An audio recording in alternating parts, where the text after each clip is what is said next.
Good morning to one and all. It certainly is a pleasure to be in the house of the Lord and seeing all that's come out to worship the Lord in spirit and in truth this morning. This morning, I want everybody to kind of focus back on a time when you might have been a kid and were sick.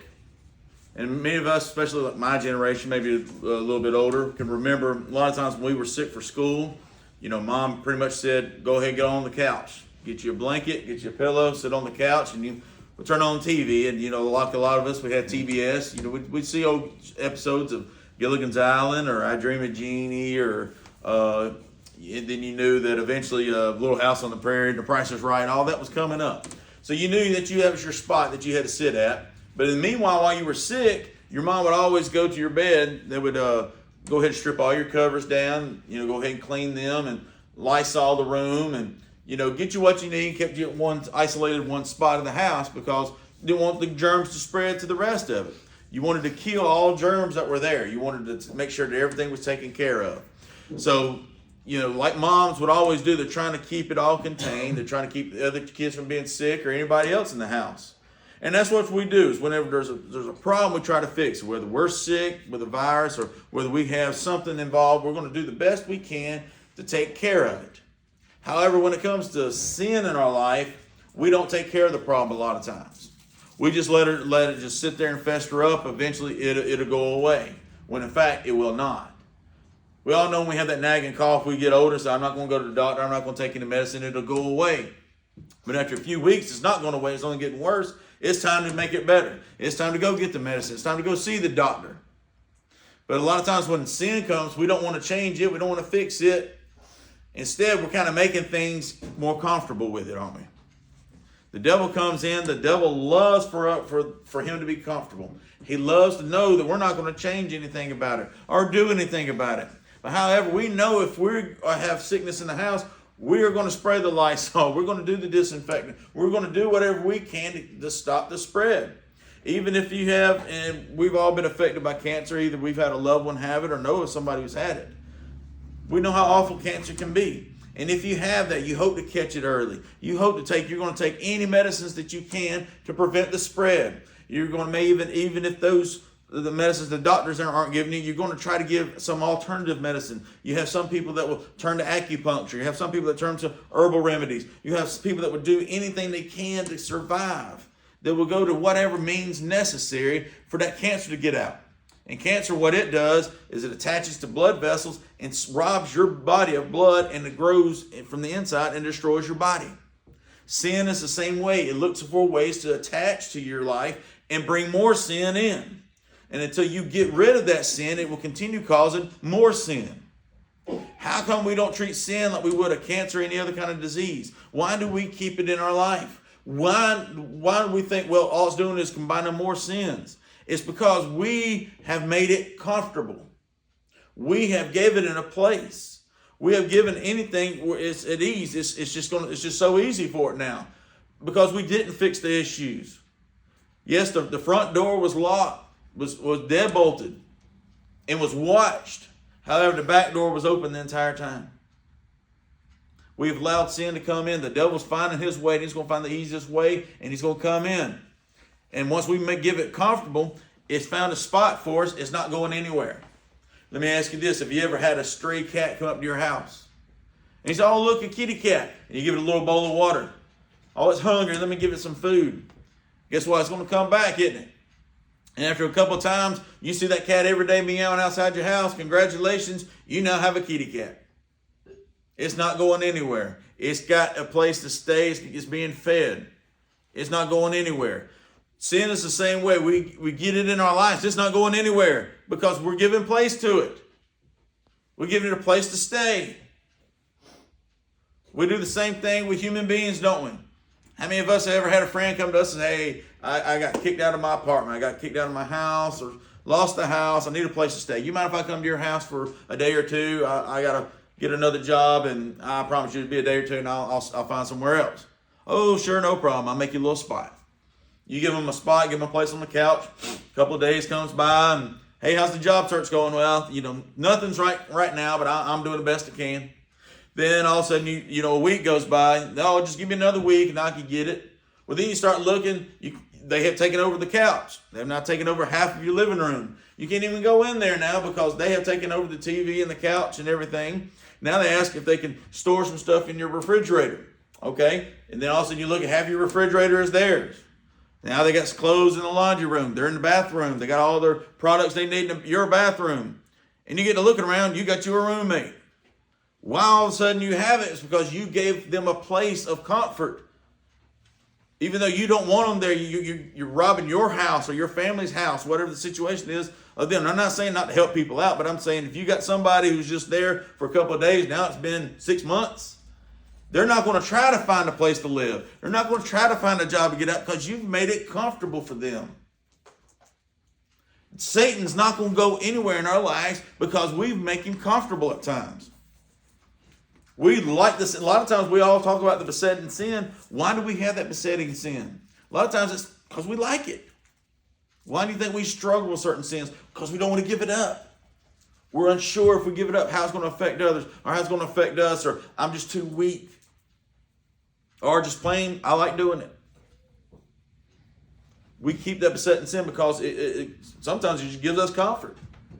But it's still wrong, isn't it? We cannot give place to the devil. Turn me to Ephesians 4:27. Let's read it here so you don't have to hear it from me. We can read it in the Bible.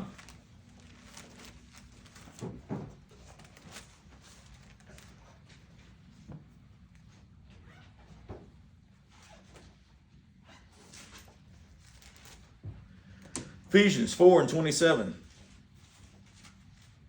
And it says there. Well, let's go back to 26 first real quick, kind of give it a little bit of subject here.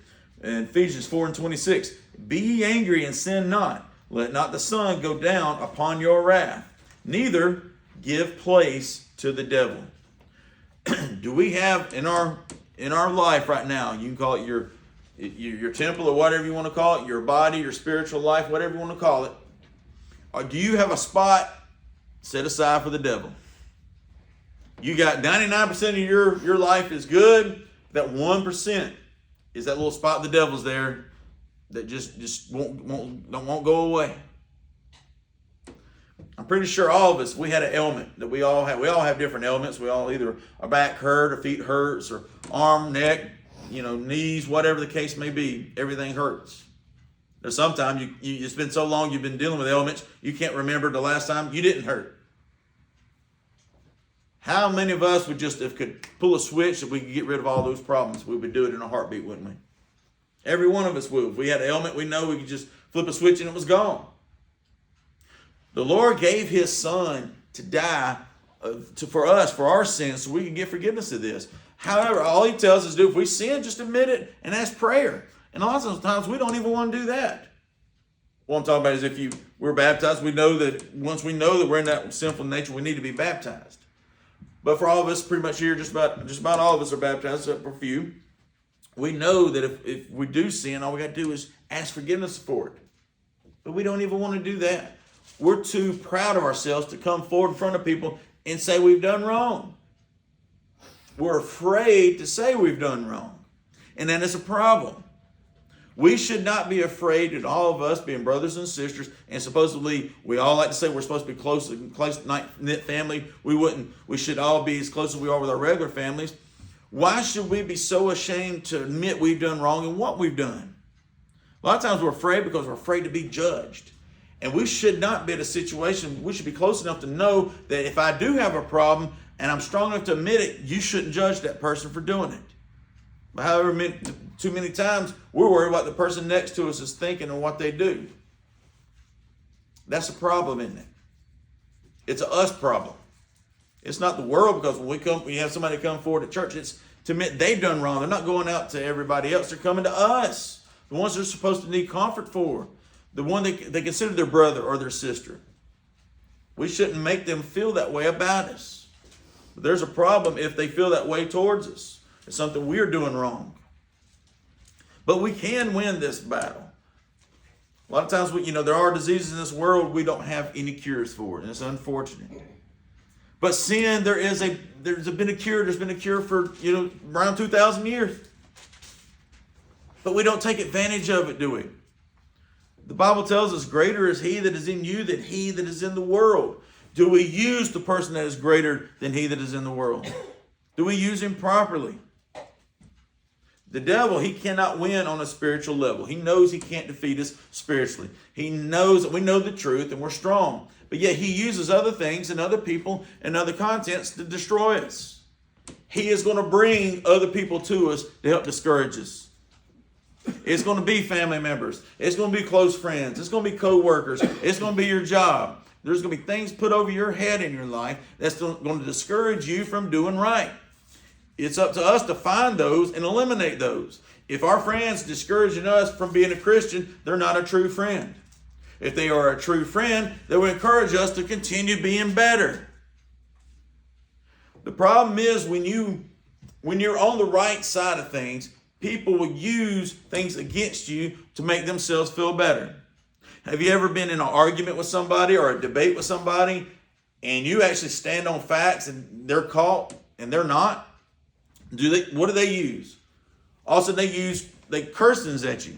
They cuss at you. They slur you. They say things at you, and they're usually louder. When the person knows that they don't have nothing else to stand on, the truth is gone, they're going to use volume. They're going to sit there and try to make it look like they're winning an argument with you, when in fact they're not. They don't have the truth. They go into insults to that because that's all they got to stand on.